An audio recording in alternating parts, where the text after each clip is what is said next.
আজকে একটা তোমাদের সাথে ইন্টারেস্টিং আমি একটা জিনিস লক্ষ্য করছি অল ওভার ফেসবুকে। তুই ওকেও শেয়ার করবো, তোমাদের সাথে শেয়ার করবো। তোকেও বলছি শোন, এখন একটা মানে সেল চলছিল, পিঙ্ক ফ্রাইডে সেল টাইপের। সেটা তো কি, সেটা আবার জিজ্ঞাসা করবি তুই নিশ্চয়ই। এটা হচ্ছে নায়িকাতে একটা সেল দেয় একটা টাইমে, যখন না মেয়েদের স্পেশালি তো তো সেই জন্য ও একটু পিঙ্ক কালারটা চুজ করে।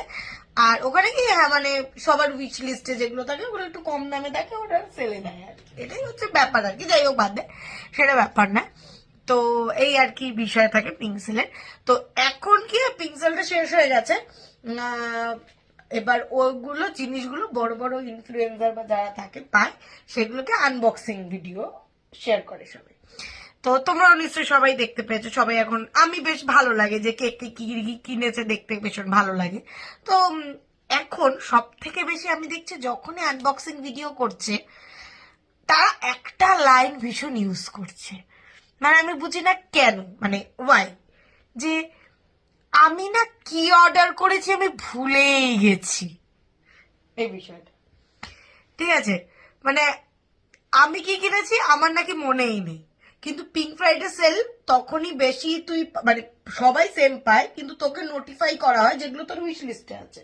তোকে তখন বলা হয় যে এই জিনিসটা আপনি উইশ লিস্ট করে রেখেছেন, ওইটার দামটা এখন কমেছে, আপনি ওখান থেকে নিয়ে যেতে পারেন। এটা তোর ফেসবুকে মানে তোর ওই হোয়াটসঅ্যাপের মেসেজেই চলে আসে বা নোটিফিকেশন আসে, তো দেখতেই পাস আমার ফোনে সবসময় আসে।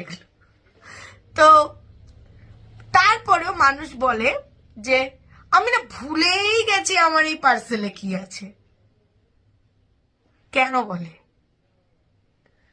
তারা ভীষণ বড় লোক, তারা সত্যি ভুলে গেছে হয়তো। একদমই নয়। তারপরে বক্সটা যখন খুলে বললো এইটার জন্য আমি সব থেকে বেশি ওয়েট করছিলাম, এইটা আমার ওয়ান অফ দি বেস্ট একটা প্রোডাক্ট যেটা আমি আমার উইশ লিস্টে ছিল, আমি কিনেছি। মানে যারা ভুলে গিয়ে থাকে তারাই ওটা বলে। বক্সটা খোলার আগে সব বড় বড় ইনফ্লুয়েন্সারদের এইভাবে কেন? তোমরা কমেন্ট করো তো কেন করে এটা। মানে ওর মনে হয়েছে যে ওরা বড় লোক বলে, বাট এটাতে তো বড় লোকের কোনো আমি দেখতে পাচ্ছি না।